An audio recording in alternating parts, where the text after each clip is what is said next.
Հաստաչափի եթերում ծանոթացեք անցնող շաբաթվա կեղծ և մանիպուլատիվ լուրերին։ Բարև ձեզ, ես Նանե Մանասյանն եմ։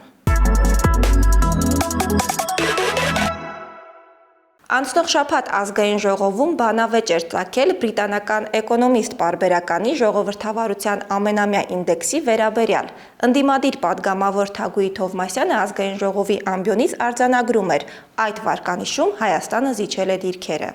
Եվ ինչպես էկոնոմիստն էր հենց 2 օր առաջ զեկույց հրապարակել, Հայաստանը ժողովրդավարության իր սանդղակը կրկին զիջել է։ Ի պատասխան Թովմասյանի հնչեց քաղաքացիական պայմանագիր խմբակցության պատգամավոր Սարգիս Խանդանյանի հակադարձումը, թե Հայաստանը 2 կետով նախորդ տարվա համեմատ բարելավել է իր դիրքը։ Նույն խմբակցությունից պատգամավոր Ալխազ Ղազարյանն էլ իր հերթին պնդեց, թե ընդդիմությունը խեղաթյուրում է եւ սխալ է վերլուծում վարկանիշը։ Իդեպ այստեղ այսօր էլ հնչեց, որ Economist Intelligence-ի կողմից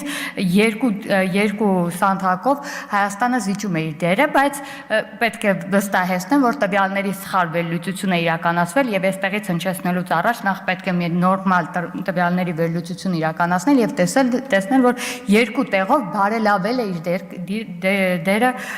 Հայաստանի Հանրապետությունը։ Ուսումնասիրելով Էկոնոմիստի 2024 թվականի վարկանիշը, մենք պարզեցինք, որ Հայաստանը իսկապես նախորդ տարվա 84-րդ հորիզոնականից հայտնվել է 82-րդ հորիզոնականում։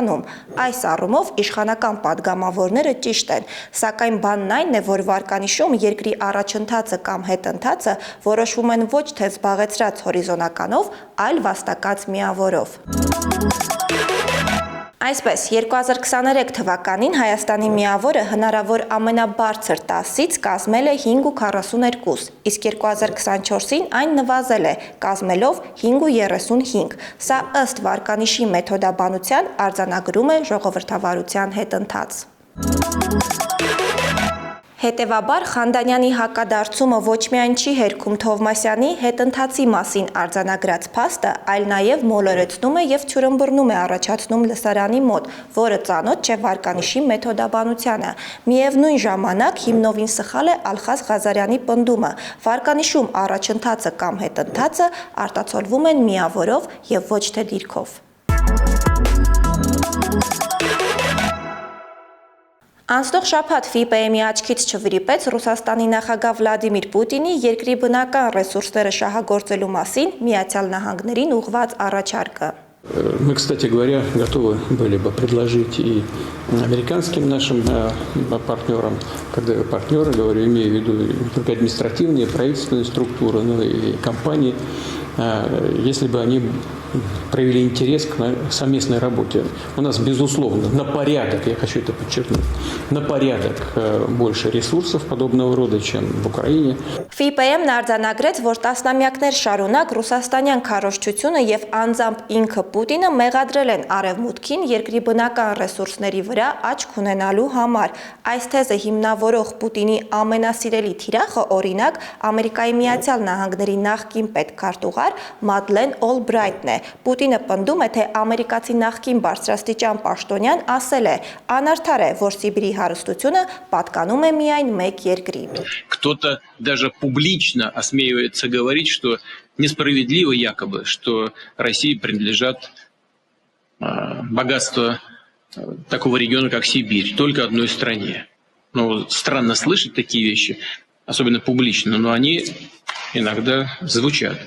Вот все нас хотят где-то укусить или чего-то от нас откусить, но они должны знать, те, кто собираются это сделать, что мы зубы выбьем всем так, чтобы они не могли кусаться. Это очевидно. И залог этому развитие наших вооруженных сил. Մինչդեռ Օլբրայթը երբևէ նման հրապարակային հայտարարություն չի արել, չկան նաև ապացույցներ, որ նա նման բան հայտարարել է ոչ հրապարակային տարբերակով։ Ինքը նախկին պաշտոնյան արդեն 2015 թվականին եւս հերքեց այս պնդումը, ծաղրելով Ռուսաստանի հատուկ ծառայություններին, թե գիտի, Ռուսաստանում կան մարդիկ, որոնք կարծում են կարող են կարդալ իմ մտքերը, բայց ես երբեք նման բան չեմ մտածել կամ ասել։ Այսօրվա համար այսքանը, շարունակեք հետևել մեզ սոցիալական ցանցերում, հղումները գտեք մեկնաբանությունում, կհանդիպենք։